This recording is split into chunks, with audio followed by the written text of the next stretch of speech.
Well, hello everyone and welcome to a brand new video, and this is going to be my review of Triangle of Sadness. Triangle of Sadness, directed by Ruben Östlund.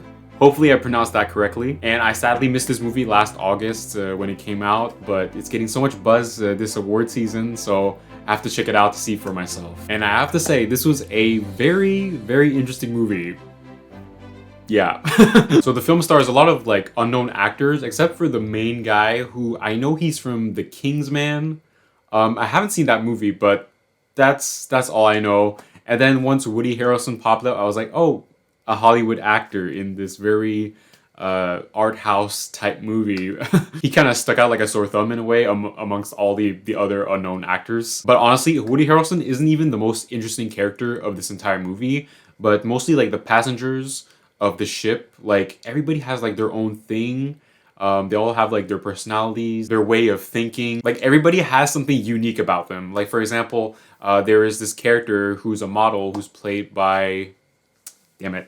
And there's this character who's a model who's played by Charles B. Dean. And she's like an influencer, and she has this thing where she likes to have her pictures taken just for social media, or like she pretends to eat pasta but just for the pictures but doesn't actually eat it, stuff like that. And then you have her boyfriend who's played by Harris Dickinson, and he's just super chaotic in every type of situation. I won't spoil why, but definitely check it out for yourself. Or for example, you even have this really super rich guy who's super awkward despite being super rich. So yeah, like I said, everybody has like their own thing, their own personality, and you really get to know them through that way rather than like exposition, like, oh, what happened to this person in the past, but just like their actions in the movie really affect and really show who they are as people. And honestly, that's really the brilliance of the script written by Ruben Östlund. Like, fantastic script. Like, definitely one of the best scripts of the year. Definitely. Honestly, it's really best if you just walk into this movie not knowing anything about it. Like, for example, I didn't even see a single trailer for this.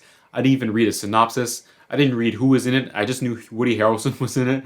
And I just watched this entire thing unfold, and I was completely surprised. This film has a lot of things to say. Lots of meanings about like social issues, rich and poor, and like high class, middle class, low class, like all that stuff. You have like people being super uptight just because they have like a higher position than another person. Even things like I said earlier, doing it all for the social media.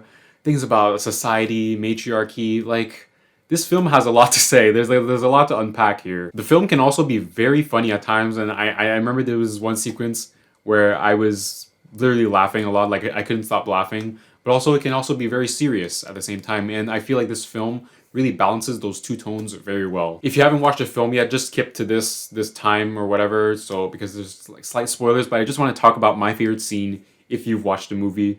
But it's basically about Dolly De Leon's character, who is working on the ship, like a lower class, you know, and she catches a fish on the island, and then cooks the food, and then they're all having a discussion about how they're gonna share all the food. But in my mind, it's like, you know, she did all the work, so she gets to do whatever she wants with it. And then you have this upper class lady who works on their ship who's like, oh no, but what about that portion? Like, what are you gonna do with that portion? And I'm like, nah, bitch, she cooked the food, she found the fish, she caught it. You know, it's her decision if she wants to share it with you guys or not. You're not gonna take the decisions only because you're an upper class lady. Oh my god.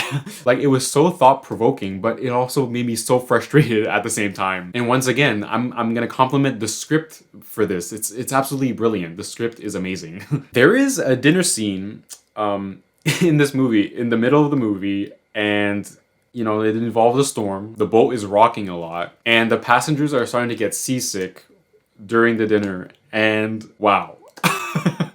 Like, that's all I'm gonna say. That, like, that scene, the dinner scene, is cinema. Okay, I'm just gonna say it right there. Overall, Triangle of Sadness is a very interesting film that's both thought-provoking and funny at the same time, and that's all backed up due to Ruben Östlund's terrific directing, but also his amazing script. Definitely one of the best scripts of 2022. And with that, I'm gonna give Triangle of Sadness an 8 out of 10. So what did you think of Triangle of Sadness? Let me know in the comments what you think about like the hidden meanings and the social issues and all that. Let's start a discussion below about this movie. It's gonna be fun. And like, share, and subscribe, and I'll see you guys on the next one.